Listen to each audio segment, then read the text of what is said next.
8, 7, 6, 5, 4, 3, 2, 1, 0. Shalom semuanya. Shalom. Selamat pagi. Puji Tuhan, saat ini kita diberi kesempatan oleh Tuhan bersama-sama datang beribadah ke rumah Tuhan. Biarlah setiap berkat Tuhan yang Dia berikan kepada kita semuanya membuat kita terus bersuka cita di dalam kita mengiring Dia. Kita akan bersama-sama mempersiapkan hati kita untuk kita datang ke hadirat Tuhan. Dan biarlah kita boleh menyerahkan semuanya dan Tuhan turut bekerja dalam ibadah kita pada pagi hari ini. Dan biarlah berkat Tuhan yang disediakan buat kita, sukacita, damai akan kita terima bersama-sama. Mari kita akan bersama-sama mempersiapkan diri. Kita akan berdoa untuk membuka ibadah kita pada pagi hari ini. Selamat pagi Tuhan Yesus. Kami bersyukur kehadirat-Mu ya Tuhan, karena perkenanan-Mu pada kami semuanya, sehingga Engkau menghantar kami tiba di rumah-Mu dengan penuh sukacita. Terima kasih ya Tuhan untuk kesehatan, kekuatan, untuk perlindungan-Mu atas kehidupan kami.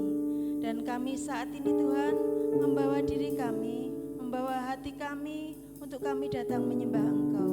Untuk kami mengucap syukur karena setiap berkat-Mu dan kasih setia-Mu yang sungguh luar biasa di dalam kami. Inilah kami ya Tuhan, kami siap untuk memuji Engkau. Di dalam nama Tuhan Yesus kami membuka ibadah kami dengan doa. Haleluya, amin. Besar kasih setia Tuhan dalam kehidupan kita, biarlah membawa kita lebih dalam lagi untuk kita menyembah Dia, karena Dia Allah kita yang hidup. Mari kita akan bersama-sama memuji nama Tuhan. Lebih dalam ku menyembah.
datang ke hadirat-Mu, kami siap memuji Engkau. Di dalam nama-Mu saja kami memuji Engkau. Haleluya, amin. Sekali lagi selamat pagi semuanya. Selamat pagi. Puji Tuhan, saat ini ya, apapun keberadaan kita selalu berada dalam hadirat Tuhan. Biarlah sukacita itu terus membawa kita untuk lebih menyembah Dia. Saya mengundang jemaat semuanya untuk bangkit berdiri. Kita akan menaikkan pujian sukacita karena kasih setia Tuhan luar biasa, lebih dalam dari lautan, lebih lebar dari langit biru. Saya mengajak kita semuanya untuk bersukacita karena kasih Yesus.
kasih setia Tuhan besar atas hidup kita. Dia tidak berubah. Kadang kita yang berubah, tetapi Yesus tidak pernah berubah. Biarlah kita boleh selalu tenang di dalam hadirat Tuhan. Masih semangat puji Tuhan? Bahwa Tuhan juga gunung batuku. Saya masih mengundang kita semuanya untuk bangkit berdiri. Bahwa Tuhan juga gunung batuku.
bahwa Tuhan juga gunung batuku, Dia tidak akan goyah.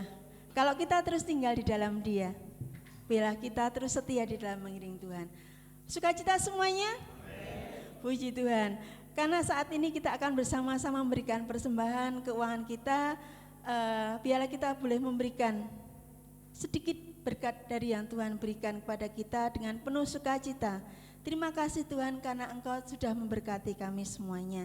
Kita akan berikan persembahan untuk saat ini 3 kantong akan kita edarkan. Bagi jemaat, bagi Bapak petugas silakan maju ke depan membantu untuk mengedarkan kantong persembahan. Ibu Santi akan berdoa menyerahkan persembahan keuangan kita. Mari kita bersatu dalam doa. Ya Bapak, kami mengucap syukur ya Tuhan untuk kebaikan Tuhan, untuk berkat Tuhan yang melimpah atas hidup kami ya Bapak. Terima kasih ya Tuhan. Kami tidak dapat membalas segala kebaikan-Mu ya Tuhan, tapi kami bawa seluruh hidup kami ya Tuhan untuk datang kepadamu, untuk dipersembahkan kepadamu ya Bapak. Saat ini ya Tuhan, kami akan memberikan yang terbaik bagi Engkau ya Tuhan, berupa persembahan keuangan ya Tuhan. Kiranya Tuhan Engkau memberkati persembahan kami ini ya Bapa, sehingga boleh membantu dalam pelayanan di tempat ini ya Bapa. Berkati setiap tangan yang sudah memberi maupun yang belum memberi ya Tuhan. Kami percaya ya Tuhan, kami telah menerima berkat Tuhan yang luar biasa dalam kehidupan kami. Terima kasih ya Tuhan, kami menyerahkan ya Tuhan persembahan kami, doa kami ini Tuhan hanya ke dalam kuasa-Mu, di dalam nama Tuhan Yesus, haleluya, amin. Bapak Tuhan juga Gunung Batuku, kita akan nyanyikan pujian ini.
sudah bersama-sama menaikkan pujian. Lebih dalam kami ingin menyembah Engkau Tuhan. Dan kita boleh merasakan kasih setia Tuhan itu luar biasa. Lebih luas dari lautan. Bahkan kasih setia Tuhan itu yang memampukan kita untuk kita saat ini berada di dalam hadirat Tuhan. Tuhan yang mengampuni setiap dosa kita. Dan biarlah kita terus selalu berserah kepada Tuhan. Karena tanpa pimpinan dari Roh Kudus melalui firman-Nya, kita tidak akan terus berjalan dalam hadirat Tuhan. Akan banyak tantangan yang akan kita hadapi. Tetapi ketika kita berada dalam hadirat Tuhan. Ketika kita pegang Dia, melalui dengan setiap firman-Nya, kita akan terus berada dalam hadirat Tuhan, dan Tuhan pasti akan memampukan kita. Sekali lagi terima kasih untuk persembahan dari Bapak Ibu Saudara semuanya, dan kita akan mempersiapkan hati kita untuk bersama-sama mendengar firman Tuhan. Peganglah tanganku Roh Kudus setiap hari, karena aku tak mampu berjalan sendiri.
Peganglah tanganku Roh Kudus, peganglah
Tuhan Yesus yang kami sembah, yang kami tinggikan, yang kami muliakan.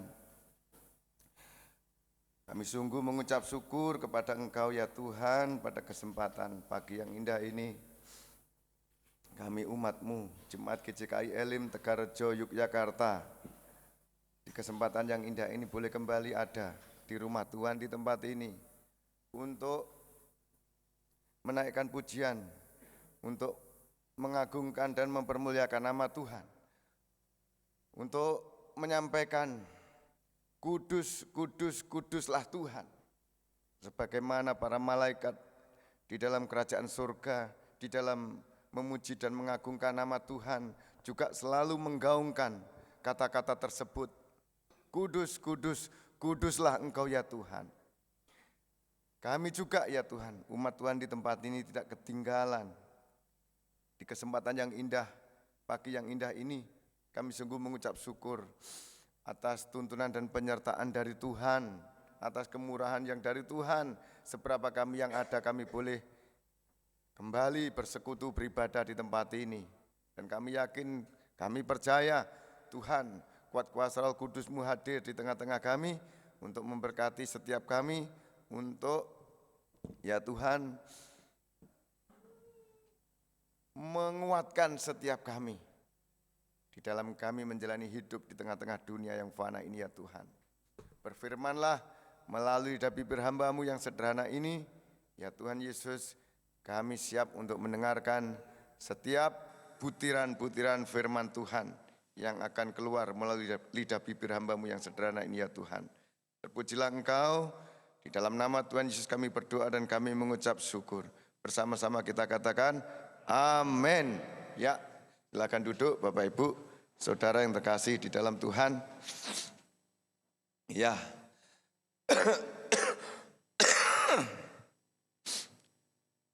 Saya sangat berhemat untuk tidak mengeluarkan suara atau tidak berkata-kata. Ya, karena dari beberapa hari yang lalu saya batuk-batuk.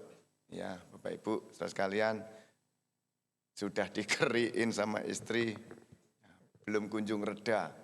Ya. Saya beli Vic Formula 44 itu, yang botol tanggung itu sampai habis. Ya memang ada sedikit perubahannya, tapi sampai kemarin saya masih dikeriin lagi sama istri saya. Ya, malahan kemarin tuh suaranya itu sudah hampir hilang itu. Saya hanya diem aja karena menghemat gitu loh, supaya minggu paginya ketika menyampaikan firman Tuhan itu suara ini bisa keluar. Dan puji Tuhan, ya tadi pagi sampai jam 4 itu saya mencoba-coba gitu ya. Ya sedikit lumayan lah ya, walaupun tetap harus berhemat ya, supaya dalam penyampaian firman Tuhan pagi yang indah ini tidak ada gangguan, bisa berjalan dengan baik. Jadi kalau minggu yang lalu Pak Yoel juga merasakan hal yang sama, saya pagi yang indah ini juga begitu ya, bergumul banget. Bapak Ibu saudara sekalian, kita akan membuka di 2 Korintus pasal yang keempat. Ya, surat Rasul Paulus yang ada di 2 Korintus pasal yang keempat, Bapak Ibu. Ya, saya akan membacakan, Bapak Ibu silakan menyimak. Harta rohani dalam bejana tanah judulnya itu ya, 2 Korintus pasal yang keempat. Oleh kemurahan Allah kami telah menerima pelayanan ini. Karena itu kami tidak tawar hati. Ya, 2 Korintus pasal yang keempat. Ayat yang kedua, tetapi kami menolak segala perbuatan tersembunyi yang memalukan. Kami tidak berlaku licik dan tidak memalsukan firman Allah. Sebaliknya kami menyatakan kebenaran dan dengan demikian kami menyerahkan diri kami untuk dipertimbangkan oleh semua orang di hadapan Allah. Jika Injil yang kami beritakan masih tertutup juga, maka ia tertutup untuk mereka yang akan binasa, yaitu orang-orang yang tidak percaya, yang pikirannya telah dibutakan oleh ilah zaman ini. sehingga mereka tidak melihat cahaya Injil tentang kemuliaan Kristus yang adalah gambaran Allah. Sebab bukan diri kami yang kami beritakan, tetapi Yesus Kristus sebagai Tuhan, dan diri kami sebagai hamba-Mu karena kehendak Yesus. Sebab Allah yang telah berfirman, dari dalam gelap akan terbit terang. Ia juga yang membuat terangnya bercahaya di dalam hati kita, supaya kita beroleh terang dari pengetahuan tentang kemuliaan Allah yang nampak pada wajah Kristus. Ayat 7. Tetapi harta ini kami punyai dalam bencana tanah liat, supaya nyata bahwa kekuatan yang melimpah-limpah itu berasal dari Allah, bukan dari diri kami. Dalam segala hal kami ditindas, namun tidak terjepit. Kami habis akal, namun tidak putus asa. Kami dianiaya, namun tidak ditinggalkan sendirian. Kami dihempaskan, namun tidak binasa. Kami senantiasa membawa kematian Yesus di dalam tubuh kami, supaya kehidupan Yesus juga menjadi nyata di dalam tubuh kami. Sebab kami yang masih hidup ini terus-menerus diserahkan kepada maut karena Yesus, supaya juga hidup Yesus menjadi nyata di dalam tubuh kami yang fana ini. Maka demikianlah maut giat di dalam diri kami, dan hidup giat di dalam kamu. Namun karena kami memiliki roh iman yang sama, seperti ada tertulis, aku percaya, sebab itu aku berkata-kata. Maka kami juga percaya, dan sebab itu kami juga berkata-kata. Karena kami tahu bahwa Ia yang telah membangkitkan Tuhan Yesus akan membangkitkan kami juga bersama-sama dengan Yesus. Dan Ia akan menghadapkan kami bersama-sama dengan kamu kepada dirinya.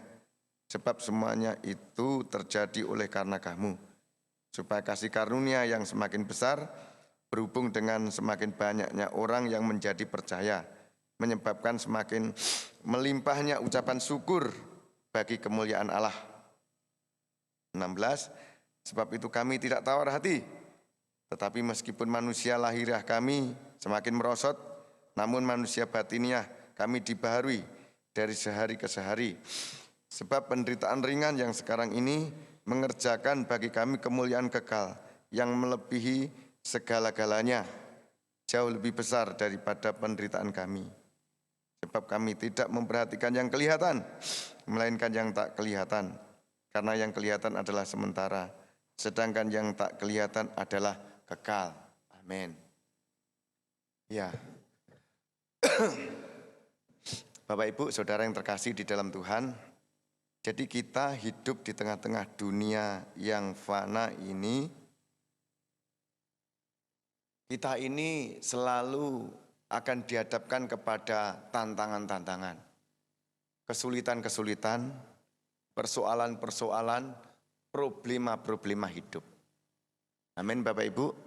Siapapun kita, ya ada seorang teman mengatakan bahwa yang namanya persoalan-persoalan hidup itu laksana baju ini yang kita kenakan.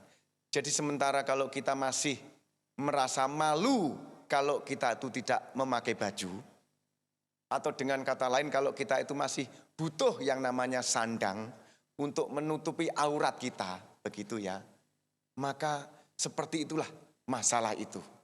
Jadi selama kita masih mengenakan baju ini, maka selama itu juga kita harus siap sedia di dalam kita memikul persoalan-persoalan hidup, di dalam kita, saudara sekalian, ya, mengalami kesulitan-kesulitan hidup, ya, siap atau tidak siap, kita itu harus menghadapi dinamika-dinamika hidup yang penuh dengan segala macam bentuknya, saudara sekalian. Ayat-ayat yang kita baca tadi, itu juga yang disampaikan oleh Rasul Paulus, bahwa dalam dia itu melayani Tuhan, dia sebagai seorang penginjil, dia sebagai seorang rasul, dia dipakai oleh Tuhan sedemikian rupa luar biasa Rasul Paulus itu, saudara sekalian.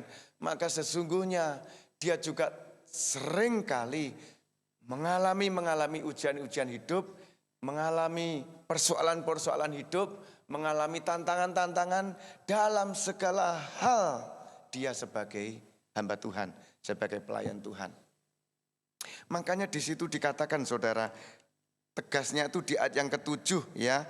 Tetapi harta ini kami punyai dalam bencana tanah liat, supaya nyata bahwa kekuatan yang melimpah-limpah itu berasal dari Allah, bukan dari diri kami. Ayat 8, dalam segala hal kami ditindas. Jadi Rasul Paulus juga mengalami penindasan, mengalami penganiayaan, mengalami cercaan, mengalami hinaan, dan itu adalah termasuk dalam bingkai persoalan-persoalan hidup yang dia hadapi. Dia sebagai hamba Tuhan, dia sebagai Rasul Tuhan, di dalam dia memberitakan Injil Kristus. Saya baru-baru ini saudara membaca kisah para rasul itu 2 kali. Jadi dari pasal pertama sampai pasal terakhir saya ulangi, saya baca secara intensif. Apa itu maksudnya membaca secara intensif? Itu membaca dengan teliti, pelan-pelan, begitu. Tidak buru-buru. Ya.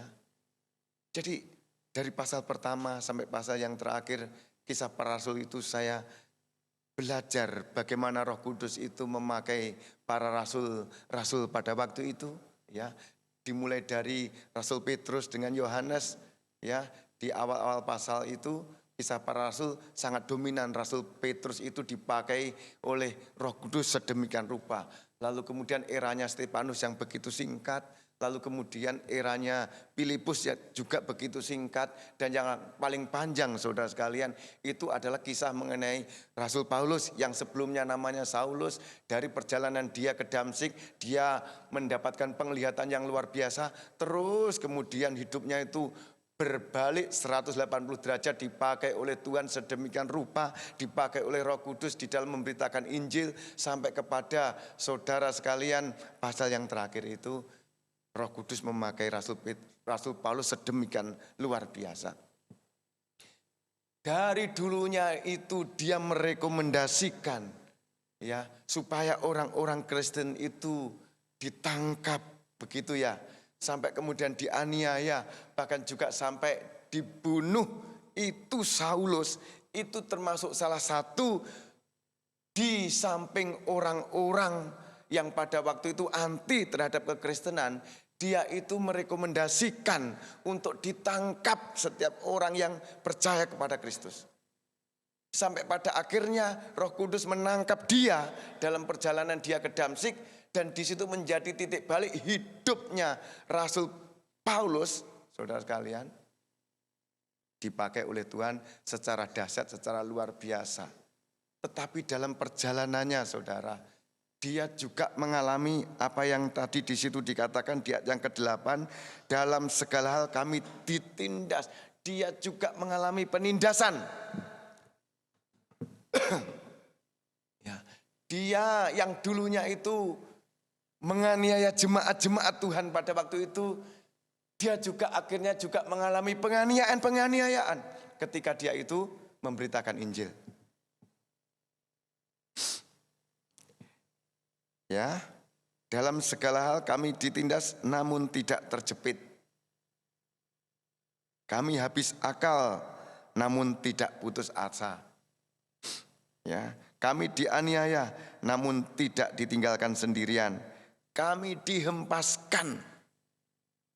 Jadi saudara sekalian, di pasal terakhir dari kisah para rasul itu ketika dia itu mau berangkat ke Roma, pasal 27 kalau nggak salah itu, ya, dia naik sebuah kapal mau bertolak ke Roma, ya, dengan sekitar 276 orang di atas kapal itu, saudara. Dia sudah memperingatkan supaya menunda perjalanannya, begitu ya. Tetapi orang-orang di situ nggak mau mendengarkan nasihatnya Rasul Paulus. Jadi akhirnya mereka bertolak dengan kapal, dengan perahu, ya. Baru saudara sekalian bertolak meninggalkan pantai begitu. Benar-benar itu badai, topan, itu menghempaskan kapal atau perahu, ya, di mana Rasul Paulus itu ada di situ. Dan mereka nyaris tidak tertolong, itu perahu nyaris tenggelam. Lalu Rasul Paulus kan ngomong sama mereka, seandainya saja kalian mau mendengarkan nasihatku, kita tidak menjadi seperti ini. Bahkan sekalipun kita sudah dalam kondisi seperti ini saja, percayalah bahwa Tuhan Allah akan melindungi kita dan kita pasti selamat. Jadi dia diombang-ambingkan di tengah laut itu 14 hari. 2 minggu itu mereka di tengah laut dengan kapal, ya dengan persediaan yang sudah dibuang, muatan-muatan itu gandum semuanya sudah dibuang ke laut untuk mengurangi beban kapal, saudara sekalian. Dan selama 2 minggu atau 14 hari itu mereka tidak makan, tidak minum. Penuh ketegangan di tengah-tengah laut. Dihempaskan ke sana kemari.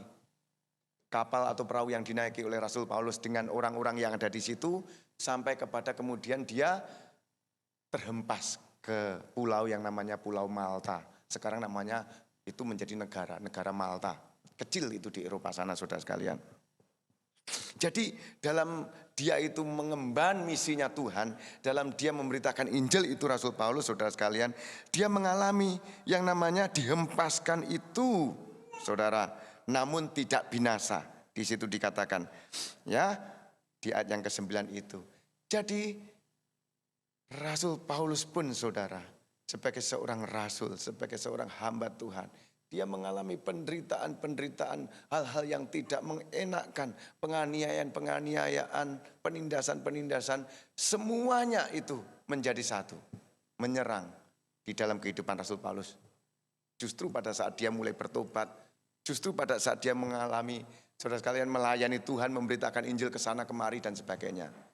Nah, Bapak Ibu saudara sekalian, barangkali penderitaan yang kita alami tidak seperti apa yang dialami oleh Rasul Paulus. Tetapi siapapun kita, saudara, kita tidak kebal dari yang namanya masalah. Kita tidak kebal dari yang namanya persoalan-persoalan hidup. Kita tidak ada yang kebal terhadap penderitaan-penderitaan apapun bentuknya itu. Bapak Ibu, saya mau tanya, siapa di sini yang tidak punya masalah? Ayo. Tentu kita semuanya punya masalah, bukan? Ya banyak namanya masalah itu, saudara sekalian. Ada yang masalah itu persoalan ekonomi dan keuangan, saya di dalamnya, saudara. Ada yang persoalan-persoalan itu berkaitan dengan kesehatan, siapa? Saya pun juga ada di dalamnya, saudara sekalian. Ada persoalan-persoalan di dalam keluarga itu, dalam hubungannya suami istri, ada pasti. Ada di dalam keluarga itu persoalan-persoalan di dalam hal mendidik anak, membiayai anak, membesarkan anak, dan sebagainya. Atau mungkin dalam keluarga itu tidak ada persoalan sama sekali. Ternyata persoalan itu datang hadir ketika kita itu bergaul di tengah-tengah masyarakat. Ketika kita berinteraksi dengan orang lain, kita punya masalah. Mungkin di pekerjaan kita, saudara sekalian, ya ada yang namanya masalah itu selalu ada, apapun bentuknya. Kadangkala kita itu tidak bermasalah, orang lain bermasalah dengan kita. Akhirnya pun kita juga terbawa-bawa dalam masalah itu. Saudara sekalian. Tetapi ada 2 prinsip yang diajarkan oleh Rasul Paulus ketika dia itu mengalami penderitaan, ketika dia itu mengalami, saudara, hal-hal yang tidak mengenakkan dalam dia itu mengemban amanah misinya Tuhan, ketika dia itu ada dalam penindasan, ketika dia itu ada dalam penganiayaan, ketika dia itu ada diombang-ambingkan di laut tadi yang sudah saya singgung 2 minggu, dia terapung-apung di tengah laut dalam kondisi semuanya putus harap orang-orang yang ada di situ. Dia punya prinsip Rasul Paulus itu, dan itu juga relevan bagi kita yang hidup di masa sekarang. Yang pertama itu di yang pertama pasal 4, oleh kemurahan Allah, saudara sekalian. Jadi yang membuat Rasul Paulus itu bisa tetap bertahan di tengah-tengah dia itu ada dalam persoalan hidup. Di tengah-tengah dia itu ada dalam penganiayaan barangkali. Di tengah-tengah dia itu ada di tengah-tengah penindasan. Di tengah-tengah laut, dimanapun saudara sekalian. Itu ujian, persoalan, kesulitan-kesulitan hidup itu ada. Dia tetap sadar. Semuanya itu, saudara sekalian, dia bisa bertahan. Dia sebagaimana ada, itu tidak lepas dari oleh kemurahan Allah. Itu yang pertama. Seberapa banyak di antara kita semuanya, kalau kita masih bisa ada pagi yang indah ini, kita semuanya masih sehat, kita bisa memuji, menyembah Tuhan, ya ada di tempat ini. Saudara, itu semuanya lebih dan tidak kurang. Saudara, itu semuanya karena kemurahan Tuhan. Karena apa saudara? Tidak sedikit orang itu melupakan campur tangan ilahi dalam hidupnya. Orang kadang-kadang begitu mudahnya mengabaikan peranan Allah dalam hidupnya. Semuanya itu aku, ini semuanya karena aku. Rasul Paulus tidak pernah itu. Dalam kamus hidupnya itu semuanya karena dia. Tetapi semuanya karena kemurahan Allah. Tidak lebih dan tidak kurang. Ya. Makanya diulangi di ayat yang ke-7. Tetapi harta ini kami punyai dalam bencana tanah liat. Supaya nyata bahwa kekuatan yang melimpah-limpah itu, perhatikan. Kekuatan yang melimpah-limpah itu berasal dari Allah. Bukan dari diri kami. Saudara, kalau dari sisi manusiawi, sulit untuk bisa bertahan dari seperti seorang yang namanya Rasul Paulus itu. Saya sudah sampaikan ya. Saya masih ingat ya, rektor kami waktu sekolah teologi, almarhum pendeta Chris Marantika itu. Dia memvisualisasikan Rasul Paulus itu orangnya tidak ganteng. Orangnya jelek, wajahnya binju-binju begitu. Karena sering dipukulin, sering dianiaya. Benar dia bilang itu. Jadi jangan bayangkan Rasul Paulus itu kulitnya mulus, begitu saudara sekalian. Ya. Lalu cakep gitu, enggak. Mesti benyok, mesti bekas-bekas luka, binju enggak karu-karuan itu. Saya masih ingat itu. Ya. Tetapi yang membuat dia bisa bertahan dalam situasi seperti itu adalah, saudara, kekuatan yang melimpah-limpah itu berasal dari Allah. Tadi loh, di awal kalimat pasal yang pertama, pasal 4 ayat yang pertama, oleh kemurahan Allah, hanya semata-mata oleh kemurahan Allah saja yang membuat dia itu bisa bertahan dalam segala kesulitan itu, saudara. Dan kalau kita belajar, saudara, murid-muridnya Tuhan Yesus itu, ya, 12 muridnya itu hampir semuanya itu sampai titik kematiannya itu mengalami kematian yang tidak wajar. Ya. Semuanya tidak mulus-mulus saja di dalam mengikut Tuhan Yesus itu. Ya. Jangan sampai kita menganggap mengikut Tuhan Yesus itu kita bisa bebas dari masalah. Ya, kita bisa mulus-mulus saja, kita bisa fine-fine saja. Ya, semuanya beres. Saudara, tidak begitu. Itu yang diajarkan oleh teologi kemakmuran dan kita enggak menganut seperti itu. Kalau teologi kemakmuran itu selalu mengajar jemaat, oh kita kan orang Kristen, kita harus sukses, kita harus kaya, kita harus makmur. Kalau Anda masih menderita itu dosa, kayak gitu loh. Teologi kemakmuran itu. Tidak bisa begitu saudara. Kalau kita belajar Alkitab secara mendalam, komprehensif begitu, mengikut Yesus itu tidak kebal dari persoalan-persoalan hidup, dari kesulitan-kesulitan hidup. Hanya memang dalam hal apa? Kesulitan-kesulitan itu. Itu perlu dijabarkan. Ada yang mungkin bergumul masalah kesehatan. Ada yang tadi saya sampaikan. Ada yang bergumul masalah ekonomi. Ya, ada yang bergumul masalah jodoh barangkali. Apapun juga saudara. Kan itu kan juga persoalan-persoalan hidup. Ya. Tetapi yang mesti kita pahami yang pertama. Yang perlu kita teladani, yang perlu kita contoh dari seorang Rasul Paulus, bahwa dalam segala hal itu, sebagaimana dia adanya, dia selalu ingat bahwa kekuatan yang melimpah-limpah yang bekerja dalam dirinya itu adalah kekuatan yang dari Allah. Semuanya oleh karena kemurahan Allah, saudara. Jangan pernah menganggap ya itu semata-mata karena kuat dan gagah kita. Itu sebabnya kan Filipi 3 ayat 14, segala perkara dapat kutanggung di dalam Dia yang memberi kekuatan kepadaku. Saudara, itu kalimat muncul dari seorang Rasul Paulus setelah dia mengalami berbagai macam persoalan-persoalan hidup. Problema-problema hidup. Segala perkara dapat kutanggung di dalam Dia yang memberi kekuatan kepadaku. Tidak lebih, tidak kurang. Boro-boro dia mau mengandalkan dirinya sendiri. Itu tidak ada dalam kamusnya dia. Benar-benar dia itu hanya sepenuhnya berserah kepada Tuhan. mengandalkan Tuhan sepenuhnya sehingga dia bisa bertahan dalam berbagai macam kesulitan hidup. Nah, ini perlu kita renungkan bersama dalam hidup kita. Apa problema hidup Bapak Ibu saudara sekalian? Apa kesulitan-kesulitan yang Bapak Ibu alami hari-hari ini? Saudara, hari-hari ini penuh dengan kesulitan. Gimana tidak saudara? El Nino. Ya, kelihatannya mendang-mendung keruman-kerumun gitu. Alah, saya tuh dalam hati sama istri saya, mbok ya hujannya ben roto anyep gitu ya. Kelihatannya kayak sudah mau kepiur-kepiur gitu. Baru mulut ini mengatupkan begini, enggak lama biar panas kapan hari itu. Ini tadi juga begitu. Saya gonjakan istri saya tuh, mah kita koyoan mbok ya hutan yo ben anyep ngono ya. Saudara, El Nino. Orang tahunya kan ini September ya toh, Oktober itu musim hujan. Ya, perkiraan dari satu versi yang saya dengar mungkin itu hujan baru akan turun November. Ya. Berikutnya saya lihat running text berita di TV itu bisa sampai akhir tahun saudara. Enggak ada hujan terus gimana itu coba?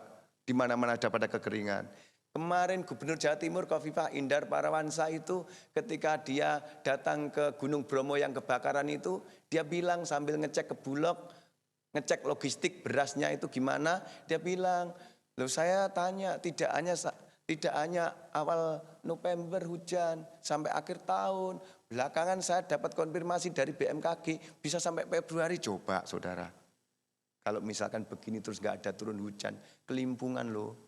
Di mana-mana sumurnya itu kering. Ya. Kemarin saya dengar dari Mbak Kimi itu sudah 16 meter disuntik lagi tempatnya Mbak Kimi itu. Saudara, siapa yang perlu disuntik? Maksudnya sumurnya itu, saudara. Di mana-mana pekerjaan polisi itu bertambah sekarang. Tidak hanya menjaga Kamtipnas, tapi juga ngedropin air. Saudara, kita bersyukur kita di sini belum sampai seperti itu ya. Di Tuhan. Saudara, kapan hari Korea 38 derajat Celcius? Ini di Arizona, Amerika. Pak Ipung barusan dari Amerika ke Arizona ya Pak ya. Sana itu 43 derajat Celcius. Saya konfirmasi sama teman karena pas di TV itu saya foto jeblet, saya kirimkan ke sana, apa benar ini? Dia bilang, oh kami bersyukur, kami di Phoenix City. Kalau Phoenix City itu relatif lebih dingin, mungkin di sini kayak di Kaliurang itu. Padahal korbannya sudah 222. Atau 202 yang tewas itu. Ekstrim, panasnya itu ekstrim. Kadang-kala dalam hati ini sepertinya negeri ini tinggal nunggu giliran untuk kena gelombang panas. Kita 34 derajat Celcius saja, saudara, itu sudah panas banget loh itu. Coba 34 sampai 35 derajat, bagi kita itu sudah panas banget loh. Saudara, itu implikasinya apa? Panennya itu produktivitas padinya itu menurun banget. Pak Presiden tuh berkali-kali ngecek di Bulog persediaan berasnya bagaimana saudara. Ini akibat El Nino. Kita lepas dari mulut buaya seperti masuk ke mulut singa. Maksud saya begini, kita sudah lepas dari COVID saudara. Ya toh, selamat tinggal goodbye COVID. Apa terus kemudian ke depan tuh lancar-lancar saja? Ada persoalan-persoalan di bidang yang lain. El Nino saudara. Yang mempengaruhi produktivitas padi. Makanya beras sekarang kan mahal toh. 14.000 dulu yang paling bagus, sekarang mungkin yang medium mungkin, saudara. Ya, belum lagi yang lain, saudara. Tetapi kalau kita masih bisa bertahan sebagaimana adanya sekarang ini, saudara, semata-mata karena kekuatan yang berlimpah-limpah di dalam diri kita, itu adalah kekuatan yang dari Tuhan. Semuanya oleh karena gemurahan Allah. Amin, Bapak Ibu. Jadi kalau kita pagi yang indah ini kita masih bisa tersenyum, memuji Tuhan, mengagungkan nama Tuhan, semata-mata karena kemurahan Allah. Di tengah-tengah kesulitan apapun bentuknya, di tengah-tengah persoalan problema hidup apapun bentuknya, saudara, kita mesti selalu bersandar hanya kepada kemurahan Allah. Itu sebabnya 1 Korintus pasal 1 ayat 31, siapa yang bermegah, hendaklah ia bermegah di dalam Tuhan. Jangan sampai bermegah di dalam diri yang fana ini. Atau bermegah kepada yang lain apapun bentuknya. Hendaklah kita bermegah di dalam Tuhan, saudara. Itu yang pertama. Di tengah-tengah kesulitan, kita sebagai orang yang percaya, sikap kita mesti healing, atau mawas diri. Ingat bahwa Tuhan itu terus akan menyertai. Immanuel itu terus menerus. Kiranya terus ada dalam hidup kita. Semuanya karena kemurahan Tuhan. Semuanya karena kekuatan ilahi yang datangnya dari atas, saudara. Sehingga kita bisa melewati setiap tantangan. Tantangan satu ke tantangan berikutnya. Kesulitan satu ke kesulitan berikutnya. Kan begitu namanya hidup kan selalu bergonta-ganti, saudara. Tantangan itu, problema hidup itu bergonta-ganti, saudara. Lepas yang satu, yang lain muncul. Kita atasi yang ini, nanti siap-siap untuk menghadapi tantangan berikutnya yang lain. Kan begitu, saudara. Dan itu bisa kita lewati manakala kita semakin berserah kepada Tuhan. Makanya ada nyanyian pujian, aku berserah. Wah, kalau sudah itu mentok, saudara. Aku berserah kepadamu, Juru Selamat. Aku berserah. Kalau sudah berserah kepada Tuhan itu, kalau sudah menyerah kepada Tuhan itu, saudara, ya biarlah Tuhan itu berkehendak dalam hidup kita. Lalu saudara, prinsip yang kedua, di tengah-tengah kesulitan dari seorang Rasul Paulus, ya, setelah dia itu menyadari bahwa semuanya itu adalah karena kemurahan Allah sehingga dia bisa bertahan, saudara. Yang kedua itu, dia selalu mengarahkan pandangannya kepada kemuliaan kekal di masa yang akan datang. Dia selalu, ya, di tengah-tengah dia memikul kesulitan, problema-problema hidup itu yang membuat dia itu bisa bertahan. Karena apa? Dia selalu mengarahkan pandangannya itu kepada kemuliaan kekal di masa yang akan datang, saudara. Luar biasa. Makanya dikatakan di ayat yang ke-16 mulai. Sebab itu kami tidak tawar hati. Tetapi meskipun manusia lahiriah kami semakin merosot, ya, namun manusia batiniah kami dibaharui dari sehari ke sehari. Perhatikan ayat 17-18. Sebab penderitaan ringan yang sekarang ini, penderitaan yang ringan yang sekarang ini, mengerjakan bagi kami kemuliaan kekal yang melebihi segala-galanya. Jauh lebih besar daripada penderitaan kami. Ya? Sebab kami tidak memperhatikan yang kelihatan, melainkan yang tidak kelihatan. Karena yang kelihatan adalah sementara, sedangkan yang tak kelihatan adalah kekal. Jadi fokusnya itu, saudara, Rasul Paulus itu selalu orientasinya itu, fokusnya itu kepada kemuliaan di masa yang akan datang. Ya. Makanya ada hamba Tuhan, ya, yang selalu saya jadikan rujukan itu, kalau Bapak Ibu, ya, itu di YouTube atau di apa tuh, cek John MacArthur itu, ya. Wah, luar biasa. John MacArthur tuh, kutipan-kutipan kalimatnya tuh sering menjadi rujukan bagi saya. Dia bilang begini, ya, kehidupan Kristen yang sebenarnya, ya, kehidupan Kristen yang sebenarnya itu dimulai pada saat kita meninggalkan dunia yang fana ini. Loh, kok bisa? Ya bisa, dan saya setuju, saudara sekalian. Ya. Kehidupan Kristen yang sejati, kehidupan Kristen yang sebenarnya itu dimulai pada saat kita itu benar-benar sudah meninggalkan dunia yang fana ini, saudara. Iya, karena di sana kita akan menikmati sukacita yang sejati, sukacita yang luar biasa bersama Tuhan, bersama Bapa di dalam kerajaan surga sana. Dan itu adalah sukacita yang luar biasa, sukacita yang datangnya dari ilahi, saudara. Bukan sukacita yang palsu seperti yang dunia tawarkan. Ya. Dan Rasul Paulus itu orientasinya selalu ke sana, saudara. Selalu kepada hal-hal yang tidak kelihatan, yang kekal. Hal-hal yang abadi. Tapi masalahnya kadang-kala ini kita balik, saudara. Untuk hal-hal yang kelihatan, untuk hal-hal yang temporer, untuk hal-hal yang sementara kadang-kala kita mati-matian. Tetapi untuk hal-hal yang sifatnya kekal abadi, kita kurang greget. Bapak Ibu pernah merasakan hal yang demikian? Saya sering, saudara sekalian. Ya memang kita ini masih hidup di tengah-tengah dunia, toh? Kan begitu. Tapi kadangkala, saudara, untuk hal yang fana, untuk hal yang sementara di dunia ini saja. Kadangkala kita itu mati-matian loh. Saya perhatikan banyak orang itu betul sudah usia hampir menjelang 70 kayak gitu ya. Ya mohon maaf lah, bukannya apa ya. Memang tetap harus etos kerja itu kalau bisa kan jangan sampai menurun ya. Tapi saya lihat begitu ngoyonya, ya seolah-olah dia itu hidup terus di tengah-tengah dunia ini. Pol-polan pokoknya kalau untuk kepentingan dunia itu pol-polan gitu loh. Tapi untuk hal yang rohani terabaikan. Untuk hal yang tidak kelihatan terbengkalai. Rasul Paulus tidak seperti itu orangnya. Untuk hal-hal yang bernilai abadi, untuk hal-hal yang bernilai kekal, dia mau all out. Dia sungguh-sungguh di situ. Baru untuk hal yang sifatnya jasmani, baru untuk hal yang sifatnya sementara, saudara. Kan kita ini hidup di dunia ini berapa lama, saudara? Siapa yang selalu bermimpi akan hidup terus begitu? Gak ada. Orang yang sudah makmur itu barangkali doanya begitu ya. Pengennya hidup terus. Enggak, saudara. Ada batasnya. Dan itu sementara, saudara. Tapi yang kekal itu yang harus kita perhatikan. Yang menjadi fokus kita itu adalah yang kekal, yang abadi, yang tidak kelihatan itu.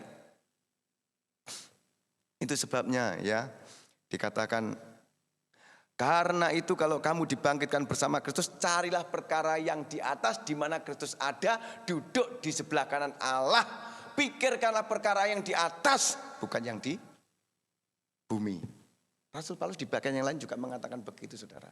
Supaya kita tuh mikirkan perkara-perkara yang ilahi, perkara-perkara yang abadi, perkara-perkara yang di atas. Memang ya kita nggak bisa juga mengabaikan untuk kita masih hidup di tengah-tengah dunia ini. Tapi jangan sampai untuk hal yang duniawi kita tuh benar-benar mati-matian itu. Lalu hal yang rohani, ya tahu, udah nggak peduli ibadah, nggak ngeh dengan kekristenannya, kan begitu. Kan tidak sedikit di luar sana, saudara. Iki jani Kristen, pora itu. Ngakunya Kristen, KTP-nya Kristen, tapi nggak ngeh dengan kekristenannya. Jam-jam ibadah, terlebih minggu seperti ini, nggak kelihatan, nggak tahu kemana, kan begitu. Satu kali peristiwa karena sibuk, karena apa oke lah ya. Tapi terus kemudian kalau berjilid-jilid sibuk terus kemudian sampai nggak sempat untuk beribadah. Waduh, ada sesuatu yang hilang, saudara. Ini untuk kepentingan abadi. Kita ada di tempat ini pagi yang indah ini lebih dan tidak kurang untuk kepentingan yang kekal. Amin Bapak Ibu? Iya saudara sekalian. Jadi kita harus berjuang dengan sungguh-sungguh untuk perkara-perkara rohani. Supaya kita apa? Kita mendapatkan hadiah. Supaya apa yang ditulis oleh Rasul Paulus di bagian yang lain ya, yang mengatakan aku telah mengakhiri pertandingan yang baik. Itu loh ya. Kalau di Quran KR kalau ada anak-anak Tuhan orang Kristen yang meninggal kan itu ayat yang paling sering dikutip itu ya. Aku telah mengakhiri pertandingan yang baik, aku telah mencapai garis akhir dan aku telah memelihara iman. Sekarang telah tersedia bagiku mahkota kehidupan. Itu harusnya yang menjadi fokus kita, saudara. Hal-hal yang sifatnya abadi. Nah Rasul Paulus itu seperti itu. Orientasinya selalu kepada perkara-perkara abadi. Bukan kepada perkara-perkara duniawi. Bolehlah kita itu di tengah-tengah dunia ini mengalami penderitaan. Toh itu kan hanya untuk sementara waktu. Tidak lama, saudara. Tapi penderitaan abadi di dalam neraka itu yang gak ada batasnya. Itu yang mesti kita pikirkan, kita renungkan. Saudara. Itu sebabnya apa yang disampaikan oleh Rasul Paulus pagi ini kepada kita semua. Hendaknya kita menyadari. Di tengah-tengah persoalan-persoalan hidup kita sebagai orang yang percaya. Mesti yang pertama ingat kemurahan Allah. Ingat kekuatan ilahi yang bekerja dalam diri kita. Sebab roh yang ada dalam diri kita, saudara, itu roh Allah yang jauh lebih kuat. Lebih dari cukup untuk kita bisa bertahan di tengah-tengah kesulitan. Lalu yang kedua, orientasi kita mesti orientasi jangka panjang, kekal abadi. Tidak lain dan tidak kurang. Dengan begitu kita bisa, sekalipun kita dalam kesulitan, dalam problema hidup, kita mesti tetap bisa bertahan. Amin Bapak Ibu. Mari kita tundukkan kepala kita. Kita datang kepada Tuhan. Haleluya. Bapa di dalam surga, kami mengucap syukur kepadamu pagi yang indah ini ya Tuhan. Kami boleh kembali menikmati firman Tuhan yang bagi kami firman Tuhan itu benar-benar penuntun, pedoman hidup yang mengarahkan kepada kami untuk hidup seturut dengan kehendak Tuhan. Pagi ini kami diajar ya Tuhan, di tengah-tengah persoalan-persoalan hidup yang kami alami, yang kami hadapi, apapun bentuknya ya Tuhan. Yang pertama kami harus selalu ingat bahwa kemurahan Tuhan itu yang membuat kami tetap bisa bertahan sebagaimana Rasul Paulus dalam dia menghadapi persoalan-persoalan hidup ya Tuhan. Lalu ya Tuhan Yesus, kiranya kami tidak mengabaikan kepentingan-kepentingan yang tidak kelihatan, kepentingan-kepentingan yang abadi, yang kekal itu. Mestinya itu yang paling kami utamakan, menjadi fokus kami. Tidak sekedar kepentingan-kepentingan temporer yang masih ada di dunia ini ya Tuhan. Kiranya Roh Kudus memampukan kami untuk semakin hari semakin hidup seturut dengan kehendak Tuhan. Dengan kami selalu memfokuskan pandangan iman kami kepada surgawi, perkara-perkara yang di atas itu ya Tuhan. Di mana Kristus ada. Supaya kami lambat atau cepat nanti mendapatkan mahkota sebagaimana Rasul Paulus yang dia yakini dia dapatkan ketika meninggalkan dunia yang fana ini ya Tuhan. Terpujilah namamu ya Tuhan Yesus, hamba berhenti berbicara, biarlah firman-Mu terus membimbing mengarahkan kami untuk kami hidup seturut dengan kehendak Tuhan. Dalam nama Tuhan Yesus kami berdoa dan kami mengucap syukur. Haleluya. Amin. Terima kasih, waktu selanjutnya saya serahkan.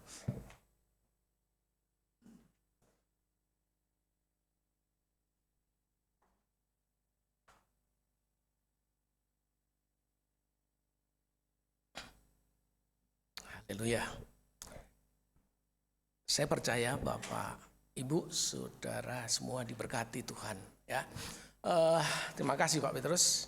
Saya jadi teringat pada waktu saya melayani di Sintang, Kalimantan Barat. Ada seorang jemaat menawarkan kepada saya sebotol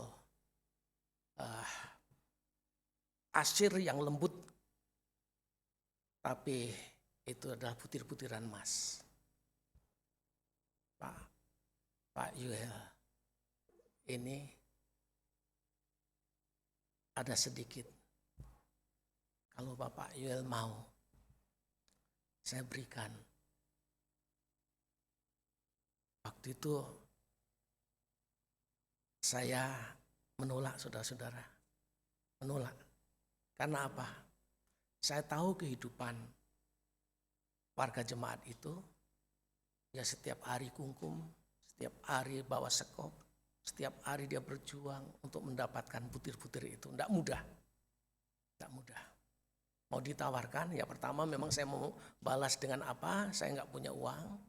Terus kemudian yang kedua saya tahu untuk mengumpulkan itu, ya, itulah sesuatu hal yang mulia. Yang mulia, yang saya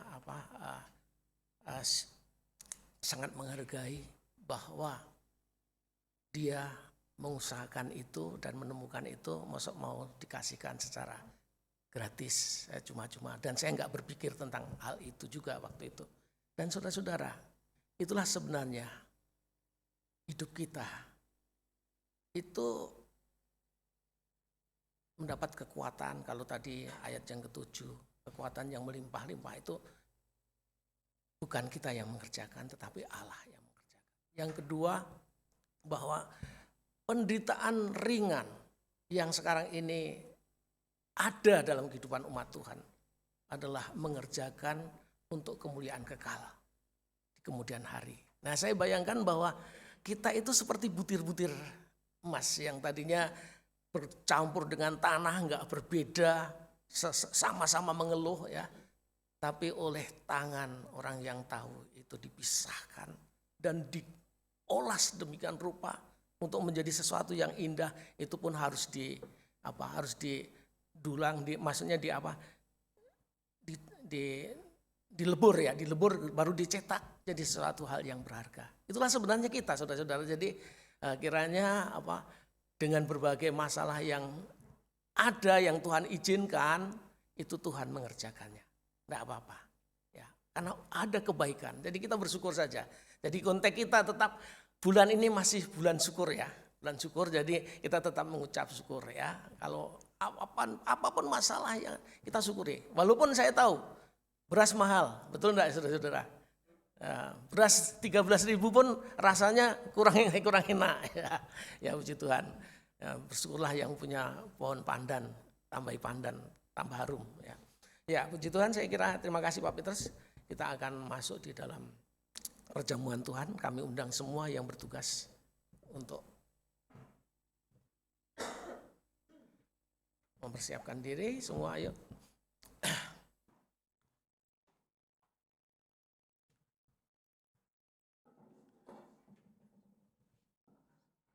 Kita akan menaikkan satu pujian bahwa bagaimanapun juga mari kita pandang Dia yang sedang membentuk kita, sedang menggodok kita ya menjadi sesuatu yang indah, berharga di mata Tuhan.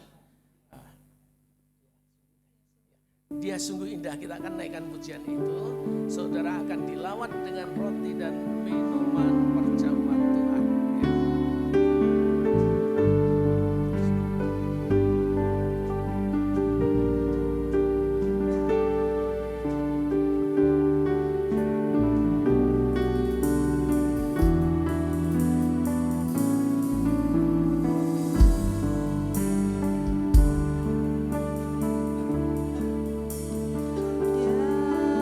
Sungguh indah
Bapa Surgawi, kami sungguh bersyukur dan berterima kasih di hadirat-Mu ya Tuhan. Karena dengan keyakinan terhadap apa yang telah Tuhan kerjakan dalam hidup kami, kami adalah pribadi-pribadi yang tidak ragu, tidak bimbang.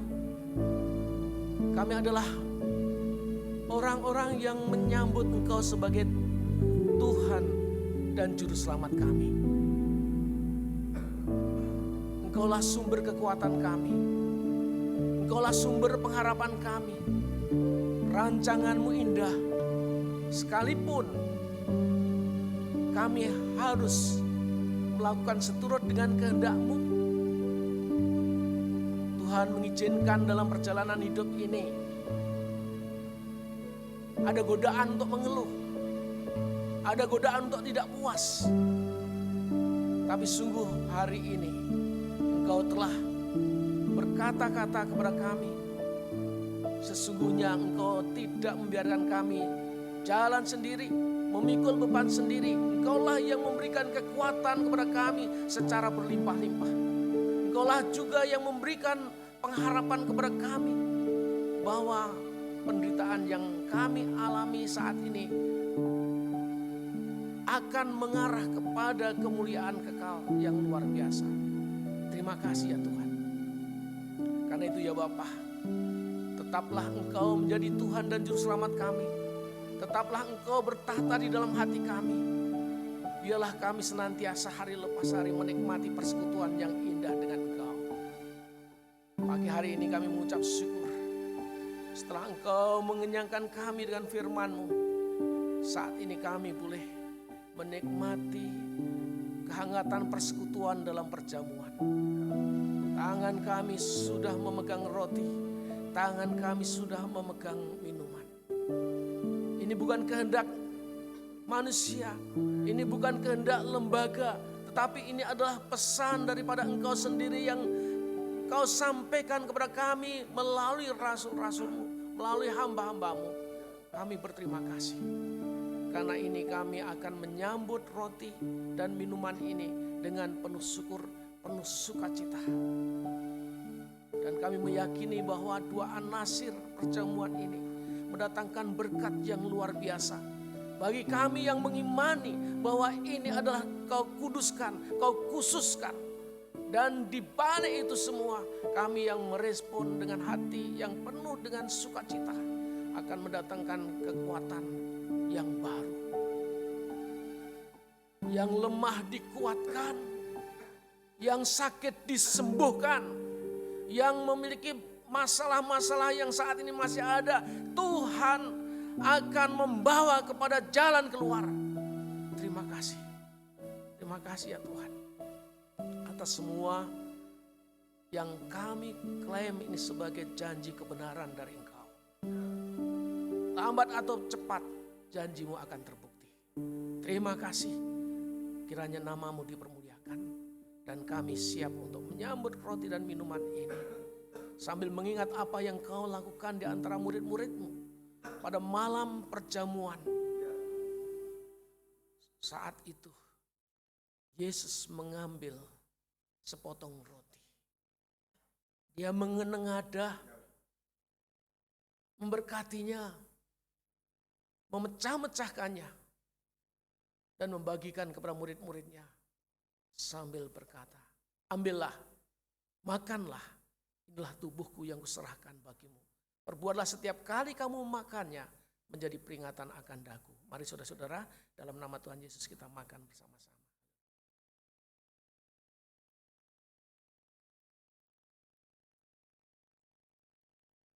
Sesudah makan, Yesus mengambil cawan yang berisikan anggur. Dia memberkatinya dan membagikan kepada murid-muridnya sambil berkata pula, minumlah kamu sekalian dari cawan ini, sebab inilah cawan perjanjian baru, cawan perjanjian baru yang ditumpahkan untuk pengampunan bagi banyak orang. Oleh karena itu, setiap kali kamu minum, jadikanlah ini peringatan akan daku. Mari saudara-saudara, dalam nama Tuhan Yesus kita minum bersama-sama.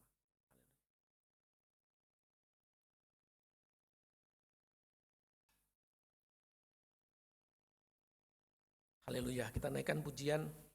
Sekali lagi pujian tadi, gelas akan diambil dari tangan saudara. Dia sungguh indah karena Dia Yesus.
surgawi, segala hormat dan kemuliaan kami kembalikan kepadamu. Kiranya kami yang telah diberkati menikmati damai sejahtera yang dari Tuhan. Dalam nama Tuhan Yesus kami berdoa, haleluya, amin. Amin. Ya, puji Tuhan, saudara-saudara, kita akan mendengarkan beberapa informasi jemaat. Baik, saya akan menyampaikan beberapa informasi. Selepas ini 9:30 nanti tetap ada ibadah sekolah minggu. Jadi untuk adik-adik semuanya, mari kita datang ke gereja untuk kita bersama-sama belajar tentang Tuhan. Kemudian untuk hari Selasa pada tanggal 19 September ada ibadah kelompok Elim di tempat ini ya, Elim 2 Getsemani pukul 6:30 sore.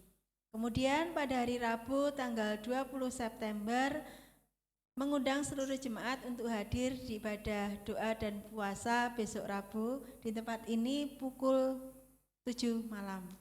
Kalau Bapak Ibu Saudara berkenan ingin berdoa bertelut terlebih dahulu, gereja bisa terbuka untuk kita semuanya. Ya, bisa menghubungi nanti Pak D ataupun Bapak Ipang untuk kuncinya. Kemudian untuk ibadah untuk hari Jumatnya ada ibadah KMJM di tempat ini juga pukul 7 malam. Kemudian pada tanggal minggu depan tanggal 24 September ada tetap kita ibadah raya, kita mulai tepat pukul 7 dengan petugasnya WL Bapak Petrus Parngati dan singernya Bapak Panji Dwi Herlambang dan Saudara Andreas Denny. Kemudian untuk pemain musik, Bapak Bagus Pamungkas, Bapak Jeremia, Bapak Wahyu Ismadi dan Saudara Mada. Untuk petugas kolektan dan perjamuan, Ibu Solikin dan Ibu Novi Dwi Lestari. Kemudian yang berulang tahun sepanjang minggu ini, Bapak Immanuel Fajar Nugroho pada tanggal 21 dan Ibu Sri Sulistiowati, anak dan menantu dari Bapak Ibu Solikin nggih.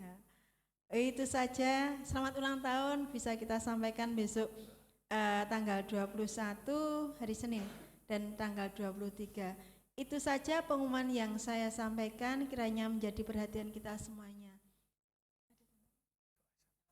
Itu saja, dan kita akan menutup ibadah kita pada sore hari ini. Saya mengundang jemaat untuk pagi hari ini. Maaf. Saya mengundang jemaat semuanya untuk bangkit berdiri. Dengan kasih Bapak Chandra akan berdoa syafaat dan menutup ibadah. Kemudian hambanya Bapak Yoel akan memberikan doa berkat buat kita semuanya. Mari kita berdoa menutup ibadah pada pagi hari. Bapa Surgawi, Allah yang kami sembah dalam nama Tuhan Yesus Kristus, Allah Roh Kudus, bersyukur pagi hari ini ibadah boleh kami akhiri dengan sukacita. Engkau telah hadir, Engkau telah berfirman, Engkau telah meneguhkan kami Tuhan. Kami telah memuji Engkau, kami telah memberi persembahan. Kami tahu semuanya berasal dari Engkau, Engkau yang mengerjakan. Biarlah kembali untuk hormat dan kemuliaan nama-Mu. Berdoa bagi negeri ini, bangsa ini Tuhan. Bangsa Indonesia dengan segala keberadaannya, Tuhan berkati negeri kami, Tuhan berkati bangsa kami. Presiden Joko Widodo yang akan mengakhiri masa jabatannya pada tanggal 14 Februari tahun 2024, Tuhan berkati. Penggantinya seorang yang lebih baik lagi akan Tuhan hadirkan. Dan kami yang boleh memilih, beri kami hati untuk memilih seturut apa yang Tuhan kehendaki. Kami boleh memilih seorang presiden ya Tuhan. Demikian juga mereka yang bantu, para eksekutif, juga legislatif yang juga akan kami pilih Tuhan. Biarlah juga kami boleh memilih seturut dengan apa yang Tuhan berikan di dalam hati kami, untuk kami memilih yang terbaik bagi negeri ini, yang mau berjuang bagi negeri ini, yang mau mengabdi bagi negeri ini, yang mau bekerja keras bagi negeri ini untuk membuat negeri ini aman, nyaman, makmur, dan di dalamnya setara dengan negara yang ada di dunia ya Tuhan. Berkati gereja-Mu di tempat ini Tuhan dengan segala beradaannya. Program jangka pendek boleh kami kerjakan. Terima kasih ulang tahun ke-6 yang berlangsung dengan baik, dengan segala keberadaannya. Tanggal 9 yang diperingati tanggal 10 minggu yang lalu. Kami boleh berbagi, karena kami tahu semuanya kehendak-Mu Tuhan. Biarlah masyarakat di tempat ini boleh melihat ada terang di tempat ini. Ada kesaksian di tempat ini Tuhan. Ada garam di tempat ini ya Tuhan. Sehingga nama Tuhan terus dipermuliakan melalui tempat ini lewat masyarakat yang ada di sekitar gereja di mana ini berada ya Tuhan. Untuk program minggu ini Tuhan berkati. Ibadah Elim 2 Getsemani Tuhan berkati. Pada hari Selasa, hari Rabu ibadah doa dan puasa Tuhan berkati. Hari Jumat ibadah KMCM Tuhan berkati. Persiapan hari Sabtu dan ibadah raya hari Minggu, semuanya kami persembahkan di atas mezbah-Mu. Kami boleh mengakhiri ibadah Bapa dengan ucapan syukur. Kami percaya Tuhan yang menyertai kami di tempat ini, Tuhan juga boleh menyertai perjalanan kami pulang ke rumah kami dalam keadaan selamat dan sejahtera. Ampuni kami jika sepanjang selama ibadah berlangsung ada yang tidak berkenan di hati-Mu ya Tuhan. Kami mohon ampun ya Tuhan. Sucikan kami, kuduskan dengan kuasa darah-Mu Tuhan. Menutup dan mengakhiri ibadah pagi ini Bapa di dalam nama Tuhan Yesus Kristus. Haleluya. Amin. Mari saudara-saudara kita menadahkan tangan di hadapan Tuhan. Kita akan segera undur dari ruangan ini dan kita membawa berkat Tuhan. Karena Tuhan berjanji kemanapun pergi, engkau pergi menjadi saksiku. Aku akan menyertai kau sampai akhir zaman. Karena itu terimalah berkat ini. Kiranya kasih anugerah Allah Bapa, keselamatan di dalam Tuhan Yesus Kristus, persekutuan, pendampingan, penguatan, serta penghiburan Allah Roh Kudus Biarlah menjadi bagian hidup saudara dari saat ini sampai Maranatha, Tuhan datang kembali. Haleluya.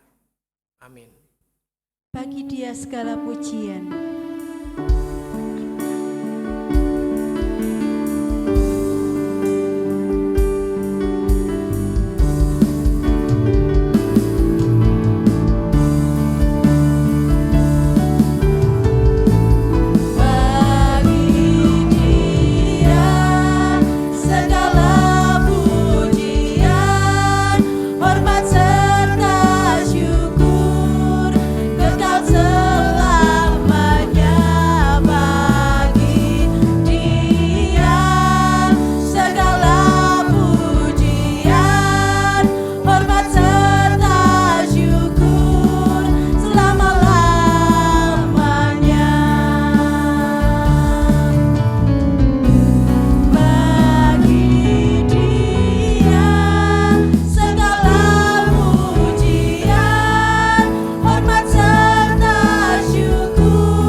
memberkati kita semuanya.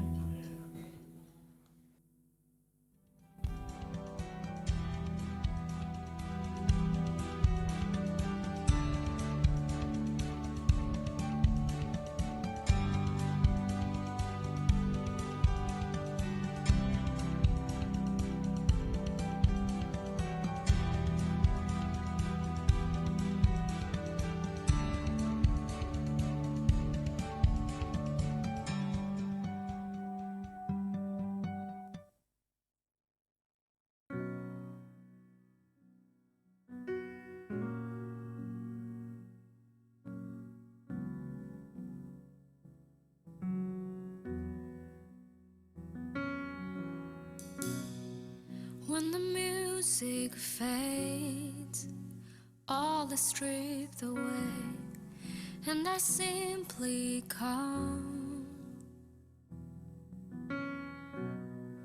longing just to bring something that's of worth that will bless your heart. I'll bring you more than a song, for a song in itself, it's not what you have required. You search much deeper within, through the way things appear. You're looking into my heart. I'm coming back to the heart of worship, and it's all about you. It's all about you, Jesus. I'm sorry, Lord, for the thing I've made it. When it's all about you, it's all